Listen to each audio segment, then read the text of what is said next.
سلام या हबीब अल्लाह अलैकुम। अब मरीज़े इश्क पर अपना करम फरमाइए, हिजर में कब तक करूं मैं अश्क बारी या रसूल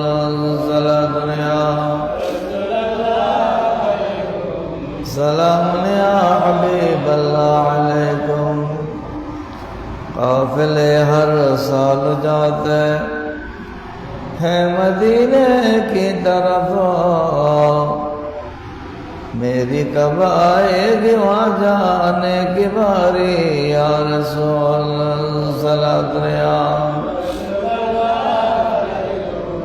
सलाम या हबीब अल्लाह अलैकुम।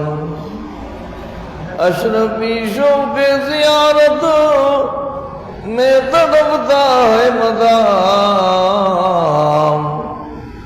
सदमाए हिजरा में है अब जान हारी या रसूल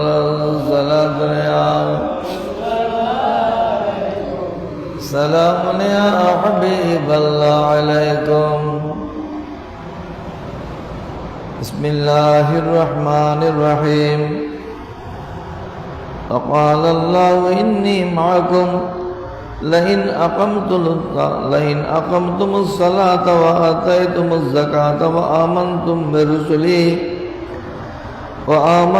बिरुसुली व अज़्ज़रतुमूहुम व अक़रज़्तुमुल्लाह क़र्ज़न हसना लउकफ़्फ़िरन्ना अन्कुम सय्यिआतिकुम व लउद्खिलन्नकुम जन्नातिन तजरी मिन तहतिहल अन्हार। सदक़ल्लाहु मौलाना अज़ीम व सदक़ रसूलुहुन नबियुल करीम। रब्बे सल्लि व सल्लिम व बारिक अलैहि।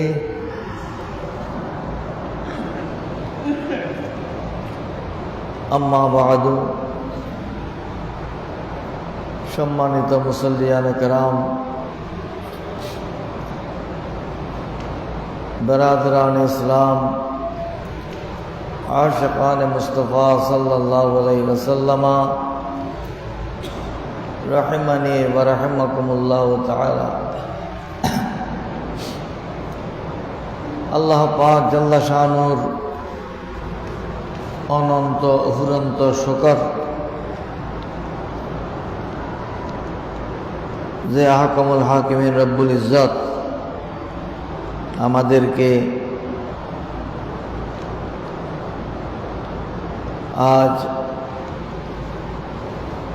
জিলহজ্জাতুল হারাম চাঁদের তৃতীয় জুমা আদায় করার জন্যে হাটহাজারী উপজেলাধীন ফতেপুরস্থ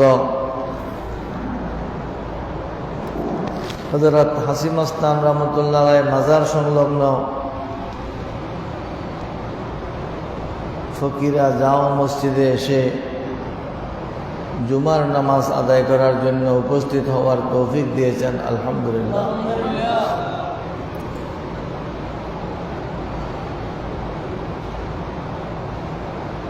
দিনের পর দিন, সপ্তাহের পর সপ্তাহ, মাসের পর মাস, বছরের পর বছর এভাবে আমাদের হায়াতের সময়গুলো অতিবাহিত হয়ে যাচ্ছে।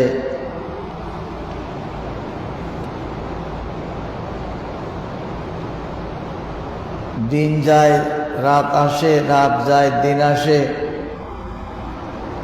এগুলো আমাদের ক্যালেন্ডারের হিসাব নয়।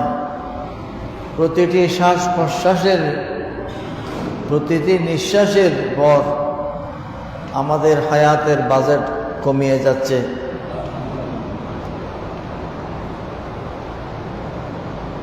যার বয়স 60 বছর নির্ধারিত আছে, একটা নিঃশ্বাস ফেললেন, এই এক নিঃশ্বাস পরিমাণ সময় কমে যাচ্ছে।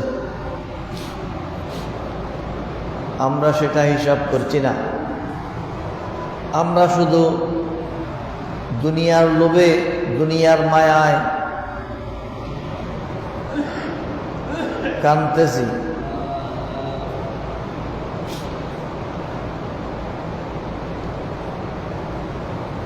এই দুনিয়ার পর আমাদের জন্য আরো একটি জগৎ, আখিরাতের জগৎ, বরজখের জগৎ, এরপর হাসর নসর, এরপর জান্নাত জাহান্নাম, অনেক স্টেশন পার হবার আমাদের সামনে আরো রয়ে গেছে। আমরা অপরাধ করতেছি।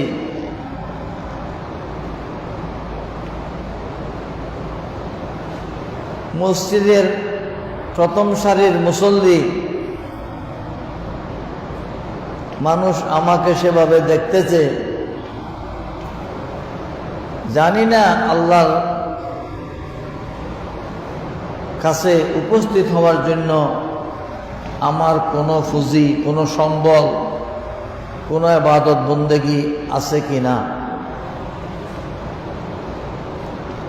আজকের খুতবার মধ্যে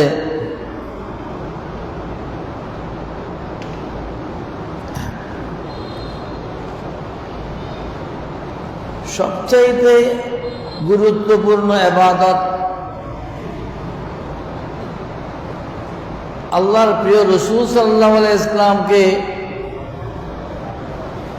মুহাব্বত করা, সম্মান করা, ভক্তি করা,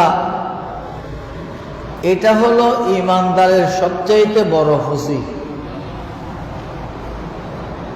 বাহ্যিক দৃষ্টিতে যেটা আমরা দেখি, নামাজ বড় ইবাদত, রোজা বড় ইবাদত, হজ যাকাত বড় বড় ইবাদত, এগুলো আমাদের দেখার মধ্যে সীমাবদ্ধ। বাস্তবে যা দেখা যাচ্ছে তার অন্তরালে আরেকটা জিনিস রয়েছে। আপনার হাতে লক্ষ টাকার একটা মোবাইল সেট আছে,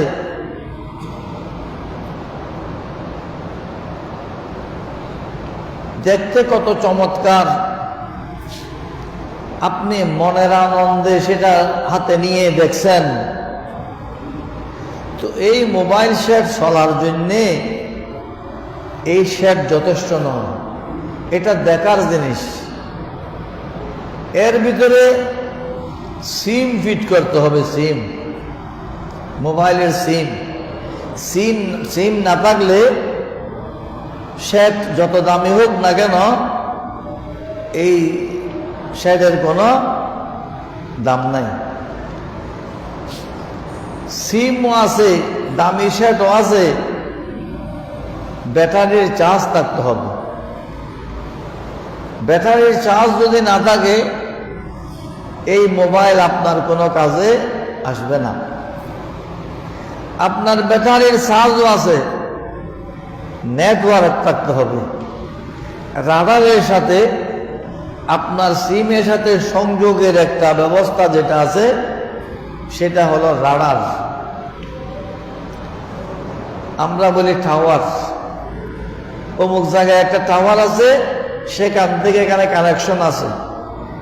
এই কানেকশন যদি ঠিক থাকে তাহলে আপনার মোবাইলে চার্জ টাকার দাম আছে, সিম টাকার দাম আছে, মোবাইল সেটের দাম আছে।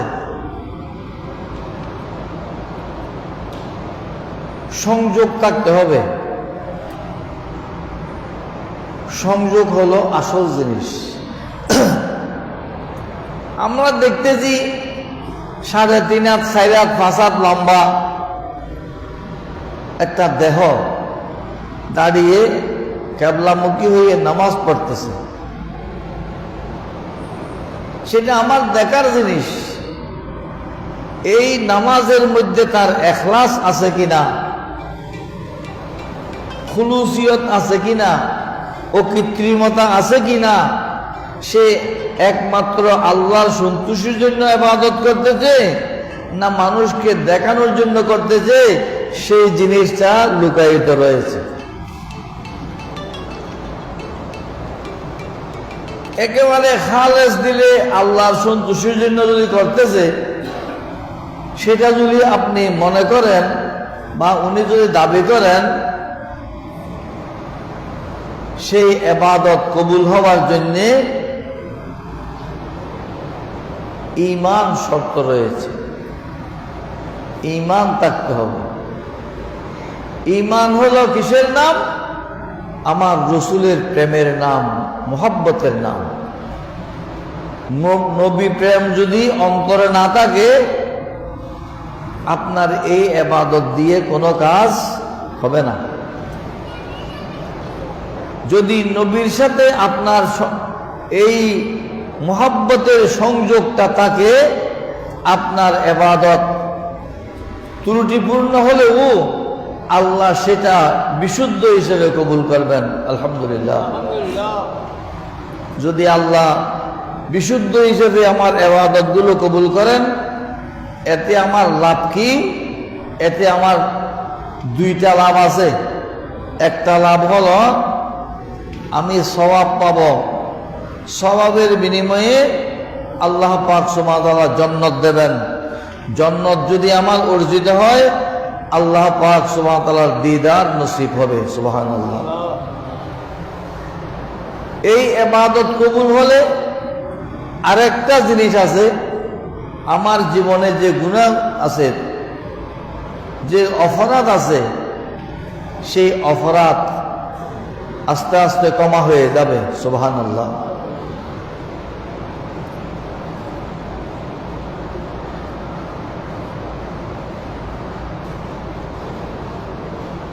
ভালো কাজের দ্বারা গুনাহ মাফ হয়। আমি আরো বলেছি, হয়তো কারো স্মরণ থাকতে পারে, মাগরিবের নামাজের পর, মাগরিবের ফরজ 3 রাকাত শেষে 2 রাকাত সুন্নত আছে। এই সুন্নতের পর 6 রাকাত সালাতুল আওয়াবিন বলে, আওয়াবিনের নামাজ।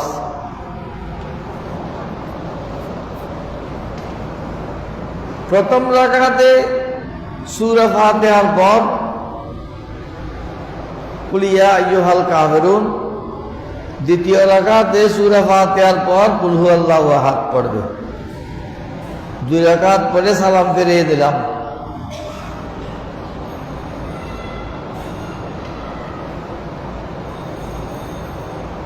এই 6 রাকাত নামাজের মধ্যে 2 রাকাত গেল, আর 2 রাকাত পড়ব অন্য যে কোনো সূরা যেটা আমার সহজ হয়। সহজ হলে আমি ইজাজা, সূরায়ে নসর, সূরায়ে তাব্বাত ইয়াদা, সূরায়ে লাহাব, এই 2টি সূরা দিয়ে আর 2 রাকাত পড়লাম, তাহলে 4 রাকাত হয়ে গেল। আরো 2 রাকাত সেটা কুল আউযু বিরাব্বিল ফালাক, কুল আউযু বিরাব্বিন নাস, এই 2 সূরা দিয়ে আর 2 রাকাত পড়লে 6 রাকাত নামাজ হয়ে গেল। আল্লাহর প্রিয় রাসূল সাল্লাল্লাহু আলাইহি ওয়াসাল্লাম ইরশাদ ফরমাচ্ছেন, যদি কেউ মাগরিবের পরে 4 রাকাত নামাজ পড়ে, প্রথম রাকাতে সূরায়ে কাফিরুন, দ্বিতীয় রাকাতে সূরায়ে ইখলাস, তৃতীয় চতুর্থ রাকাতে তার সহজ মতো নামাজ, সহজ মতো কিরাত পড়বে। এই 4 রাকাত নামাজ যদি কোনো ইমানদার পড়ে, আমার রাসূল ইরশাদ ফরমাচ্ছেন, এই লোকটি কত সওয়াব পেল, যেমন কি সে মসজিদে বাইতুল মুকাদ্দাসে লাইলাতুল কদর পেয়েছে। সুবহানাল্লাহ। মসজিদে বাইতুল মুকাদ্দাসে সবে কদর পেলে যে সওয়াব, এই 4 রাকাত নামাজ পড়লে সেই সওয়াব। সুবহানাল্লাহ। আমার রাসূল যখন এই ঘোষণা দিলেন, সাইয়েদনা হযরত আবু বকর সিদ্দিক রাদিয়াল্লাহু আনহু প্রশ্ন করলেন, ইয়া রাসূলুল্লাহ, যদি আরো 2 রাকাত অতিরিক্ত পড়া যায়, আমার রাসূল ইরশাদ ফরমাচ্ছেন যদি আর 2 রাকাত পড়ে তার 50 বছরের অতীত জীবনের গুনাহ মাফ হয়ে যাবে। সুবহানাল্লাহ। 50 বছরের। তাহলে এই 6 রাকাত নামাজ পড়লেন, 6-7 মিনিট 8 মিনিটের নামাজ, আপনার একদিকে সওয়াব হলো, অপরদিকে গুনাহ মাফ হওয়ার একটা পথ হয়ে গেল। সুবহানাল্লাহ। দুনিয়ার কোথাও যদি গুনাহ মাফ না হয়, আল্লাহ পাক সুবহানাহু ওয়া তাআলা পবিত্র কোরআনে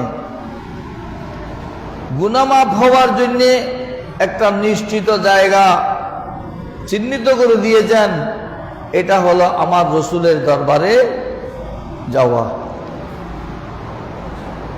রাসূলের পাক তোমার খেদমতে উপস্থিত হয়ে যদি তওবা করে আল্লাহর কাছে কান্নাকাটি করে, রাসূল যদি তার জন্য সুপারিশ করে,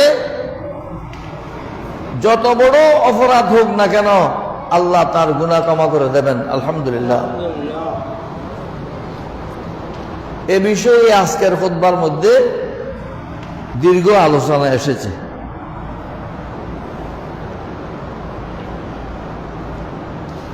এক হলো জিয়ারতে মুস্তাফা সাল্লাল্লাহু আলাইহি ওয়াসাল্লাম, আমার রাসূলের জিয়ারত করলে কি লাভ?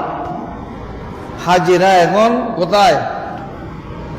যারা হজের আগে পৌঁছেছেন তারা মদিনা শরীফ প্রথমে গিয়েছেন, তারা হজ করে এখন দেশে ফিরতেছেন। আর যারা হজের কাছাকাছি সময়ে গিয়ে পৌঁছেছেন তারা মক্কা শরীফ গিয়ে হজ করেছেন, হজের পর তারা মদিনায়ে মুনাওয়ারার দিকে রওনা হচ্ছেন। হজের আগে বা পরে হাজিরা মদিনায়ে মুনাওয়ারার জিয়ারত করে থাকেন।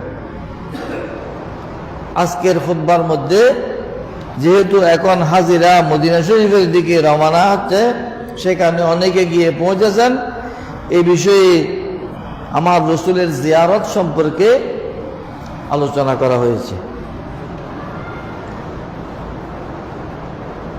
একটি আয়াত, সর্বশেষ একটি আয়াত উল্লেখ করেছেন,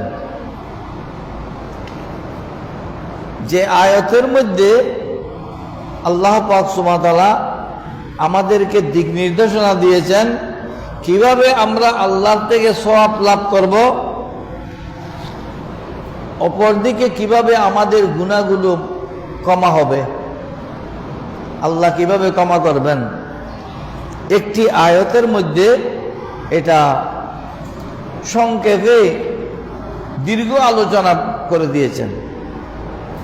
কোরআনে পাকের শব্দ কম হলেও অর্থ অনেক বেশি। আল্লাহ পাক সুবহানাহু ওয়া তাআলা ইরশাদ ফরমাচ্ছেন, ইন্নী মাআকুম, বান্দা আমি তোমাদের সাথে আছি, আমি তোমাদের কাছেই আছি, সাথেই আছি।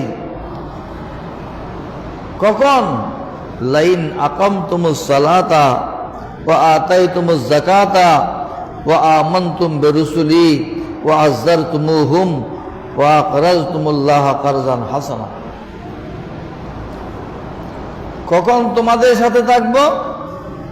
যদি তোমরা সঠিকভাবে নামাজ আদায় করো। সঠিকভাবে নামাজ আদায় করা মানে ঈমান আকীদা শুদ্ধ করে নামাজের ফরজ, ওয়াজিব, সুন্নত, মুস্তাহাব ইত্যাদি আদায় করে খালেস আল্লাহর সন্তুষ্টির অর্জনের জন্য নামাজ পড়া। এই নামাজ যদি তুমি পড়ো তাহলে আমি তোমার সাথেই আছি। সুবহানাল্লাহ। আর কি করবে?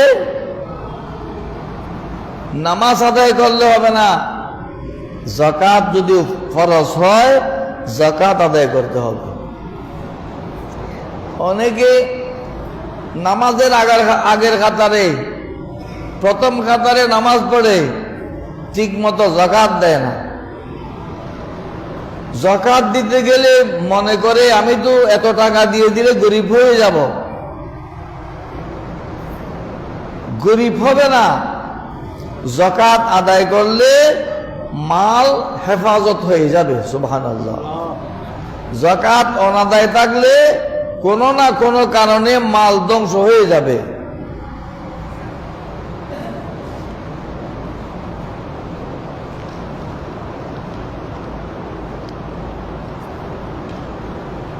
নামাজ আদায় করা, যাকাত আদায় করা,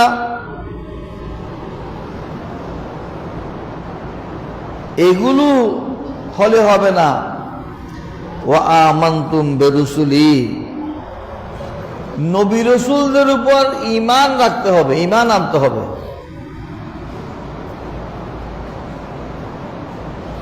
নবী রাসূলদের উপর ঈমান যদি যথাযথ না হয়, ঈমান যদি শুদ্ধ না হয়, তার নামাজের দাম নাই, তার যাকাতের দাম নাই।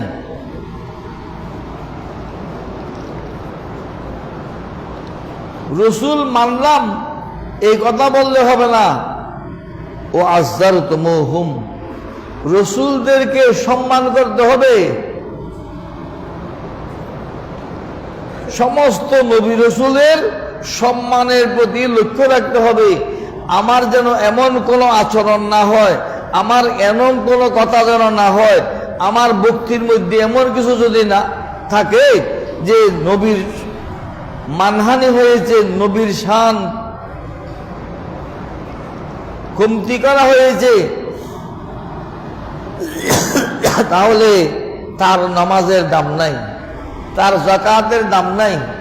আমাদের দেশে এমন এমন মানুষ আছে যারা রুটিন করে, তালিকা করে কয় ওয়াক্ত নামাজ পড়েছে, কয় ওয়াক্ত জামাত সহকারে পড়েছে, কয় ওয়াক্ত একা পড়েছে, কয় ওয়াক্ত কজা করেছে, সবগুলো লিপিবদ্ধ করে নামাজের হিসাব করে যাকাতের সময় আসলে কোমর বেঁধে বলিষ্ঠ পদক্ষেপ নিয়ে যাকাত কালেকশন করে, যাকাত হিসাব করে দিয়ে দেয়। কিন্তু তারা নবী রাসূলকে সম্মান করে না। নবী রাসূলকে সম্মান না করলে আপনার কাজ হবে না, আপনার নামাজের দাম নাই। হুজুর, এমন মুসলমান আছে নাকি যারা নবী রাসূলকে সম্মান করে না? আছে।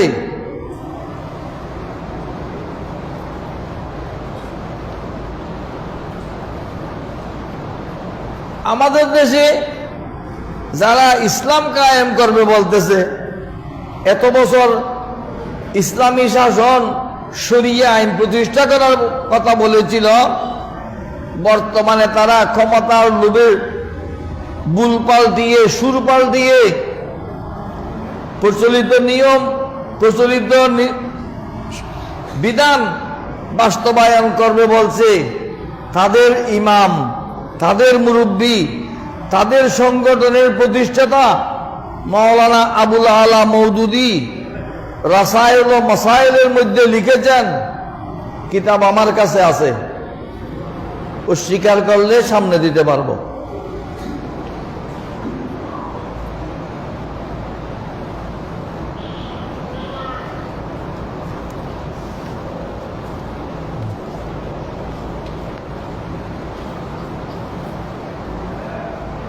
কি লিখছে?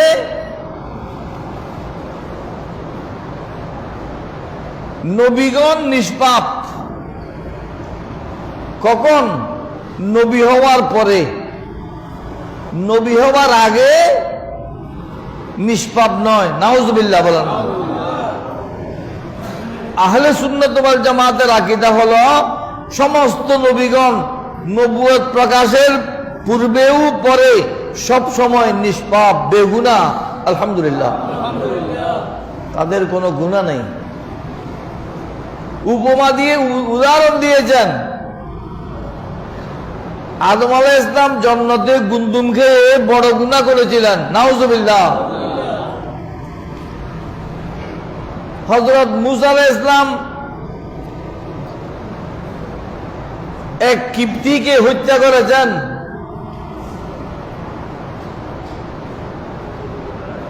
এইভাবে নবীদের ত্রুটি দোষ কি আছে সেগুলো মানুষের কাছে তুলে ধরেছেন। দোষ দেখলে মানুষ কি সাধারণ মানুষ বুঝতে পারবে এর অন্তরে নবীর মোহাব্বত কমবে না বাড়বে? কমবে। নবীকে যেন যথাযথভাবে সম্মান করা না হয় সেই কুটকৌশলে মওদুদি রসায়েল ও মাসায়েলের মধ্যে নবীদের বিভিন্ন ত্রুটি বিচ্যুতি তুলে ধরেছে। এই দলের গঠনতন্ত্রের মধ্যে লেখা আছে রসুল ছাড়া, রসুলের পাক সাল্লাল্লাহু আলাইহি ওয়াসাল্লাম ছাড়া অন্য কেউ সমালোচনার ঊর্ধ্বে নয়। নাউজুবিল্লাহ। সত্যের মাপকাঠি নয়। নাউজুবিল্লাহ। এটা কি বললেন? শুধু রসুলকে মানব যে কোন সাহাবীকে মানব না। নাউজুবিল্লাহ।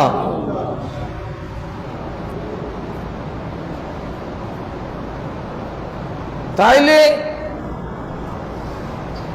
এমন এমন কৌশল করেছেন যাতে মানুষ বাহ্যিকভাবে একজন পাক্কা ইমানদার, তার ভিতরে সিম নেই, ইমান নাই, ইমানটা নষ্ট হয়ে গেছে।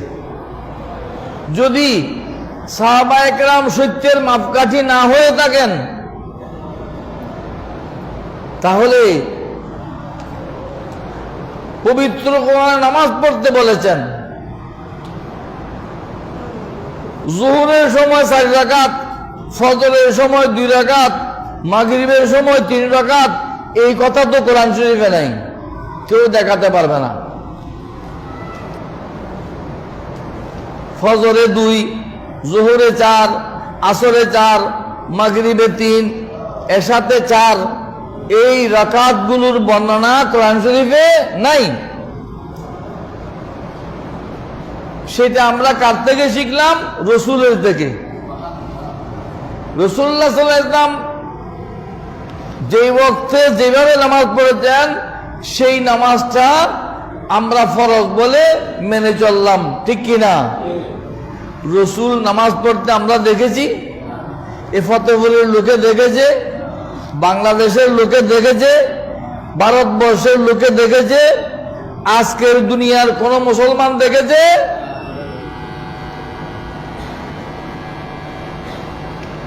ফজরে 2, জোহরে 4, আসরে 4, মাগরিবে 3, এই নামাজগুলো আমার রাসূল সাল্লাল্লাহু আলাইহি ওয়াসাল্লাম পড়েছেন। এটা দেখেছেন কে? সাহাবায়ে কেরাম।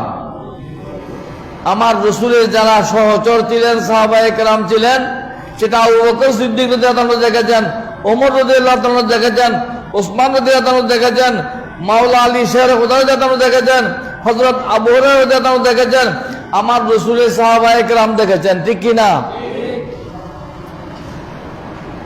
রসুলের থেকে যেভাবে দেখেছেন সেভাবে সাহাবায়ে কেরাম নামাজ পড়েছেন।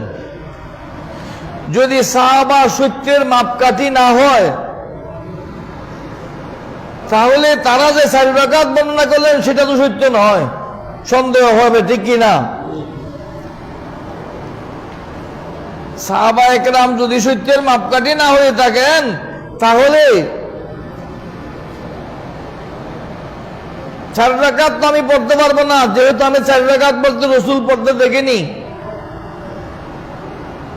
নামাজ কিরকম পড়বো সেটা তো কোরআন শরীফে নাই, সেটা প্র্যাকটিক্যাল আমার রসুল দেখিয়ে দিয়েছেন। রসুল কিভাবে নামাজ পড়েছেন সেটা তো সাহাবায়ে কেরাম বর্ণনা করেছেন, ঠিক কিনা? তাহলে তারা সত্যের মাপকাঠি না হয়ে থাকলে তাহলে আমাদের নামাজের রাকাতগুলো সঠিক কিনা সেটাও সন্দেহ থাকবে, ঠিক কিনা? এই জন্য সাহাবায়ে কেরামকে অবশ্যই সত্যের মাপকাঠি মানতে হবে। যারা সেটা মানে না তাদের আকীদা বাতিল, তাদের নামাজ রোজা হজ যাকাতের কোনো দাম নাই। দেখেন এই দেশে ইসলাম কায়েম করতে হলে তো আলেম লাগবে। অন্যরা যেগুলো বই পুস্তক করে কিছু ইসলাম শিখেছেন সেগুলো খণ্ড খণ্ড,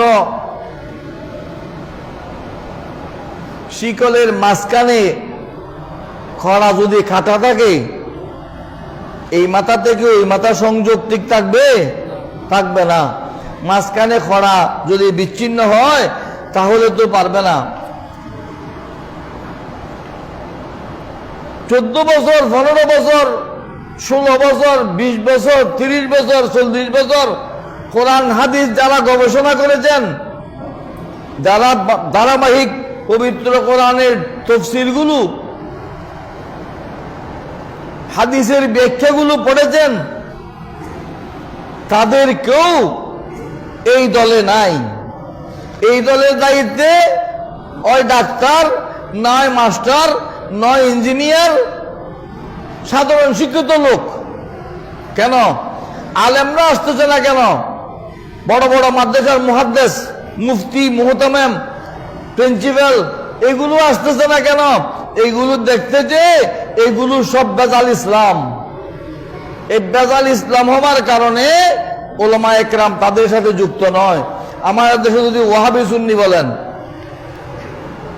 মুসলমানদের বড় অংশ, এক অংশ সুন্নি, এটা হলো বৃহত্তর অংশ, আর এক অংশ ওয়াহাবি, তাদেরও একটা বিরাট অবস্থান আছে। এই ওয়াহাবি সুন্নির কেউ মওদুদির ইসলামকে সমর্থন করে না, ঠিক কি না? কেন করে না? তারা নবী রাসূলের শানে বেয়াদবি করেছে, সাহাবা একরামের শানে বেয়াদবি করেছে। বাহ্যিকভাবে আপনি মোবাইলের সেট দেখতেছেন খুব চমৎকার, ভিতরে সিম নাই। সিম থাকলে ব্যাটারিতে চার্জ নাই, ব্যাটারিতে চার্জ থাকলে নেটওয়ার্কের সংযোগ নাই। এতগুলো উপাদান যদি অনুপস্থিত হয়, এতগুলো উপাদানের শূন্যতা যদি থাকে, এই ইসলাম, তাদের ইসলাম এই দেশে কখনো প্রতিষ্ঠিত হবে না। শুধু তারা ইতমিনানের ঢেকুর মারবে, হয়তো এটা শাক খাই গিয়ে দেখ মারদ দে না, ভাত খাই দে, শাক দি, ভাত খাই দেখি দি, দেখ মার দাজি হেফাজে কি খাই দিবি 1 নম্বর কি, ভাত খাই দে, শাক দি, মারদ দে, দেখ মারদ দে, গিউর গিউর, শাক খাই গিউর দেখ, ইতমিনানের ঢেকুর। এগুলো রাজনৈতিক কথা নয়, এগুলো মুসলমানদেরকে আকীদার ব্যাপারে সজাগ করা। আকীদা যদি শুদ্ধ না হয় তার কোনো নামাজ রোজার কোনো দাম নাই। এই জন্য আল্লাহ পাক সুবহানাহু ওয়া তাআলা ইরশাদ ফরমাচ্ছেন, নবীদেরকে সম্মান করতে হবে, নবীদের উপর যথাযথ ঈমান রাখতে হবে। ওয়া আকরাজতুমুল্লাহ কারজান হাসানা, আল্লাহকে কর্জায়ে হাসনা দাও। আল্লাহ কি অভাবগ্রস্ত? নাউজুবিল্লাহ বলেন না। আল্লাহর অভাব নাই, তো কর্জায়ে হাসনা কাকে দেব? বন্দাকে। বন্দার কাছে অভাব আছে। আমাদের দেশে কর্জায়ে হাসনা, আমি অনেকবার বলেছি এই কথা। আমাদের দেশে একটা নিয়ম আছে, বিয়ে হয় না, বিয়ের সবগুলো যৌতুক নয়, বিয়ের মধ্যে উপহার দেয় না, এগুলো একটা খাতা দিয়ে লিখে রাখে না, খাতার মধ্যে লিখে রাখে।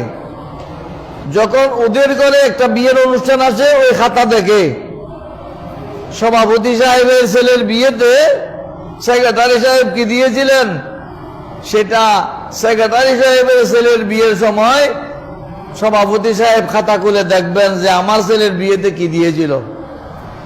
সেভাবে আদান প্রদান হয়, ঠিক কিনা? কিন্তু এটাকে বলে কর্জায়ে হাসানা। বিয়ের মধ্যে যে নগদ টাকা দে, উপহার দে, হাদিয়া দে, এগুলো কর্জায়ে হাসানা। এই কর্জায়ে হাসানা এগুলো আদায় করে দেওয়ার বাধ্যতামূলক নয়, দিতে হবে এমন কোনো বাধ্যতামূলক নয়, দেওয়ার সময়ও তার দাবি ছিল না। মেয়ের বিয়ে চিন্তা করতেছে, এখানে মেয়ের বিয়ে, এখানে টাকা দিলে ভালো হবে, কারণ মেয়ের বাবার অনেক খরচ আছে, সেরকম দেয় না।